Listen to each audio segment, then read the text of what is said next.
Saturday, and we got a snowstorm coming to Long Island, and I have to go to the supermarket, and it's also Super Bowl Sunday tomorrow. Why am I doing this to myself?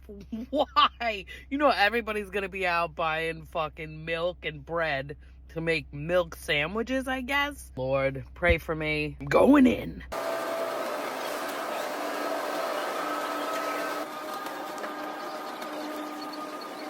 Holy shit, I was in and out of there in 30 minutes. Not bad at all. I'm pretty shocked.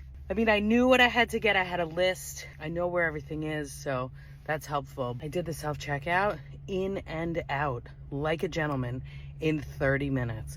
Good job, ShopRite. You guys are keeping it moving in there. Go Chiefs.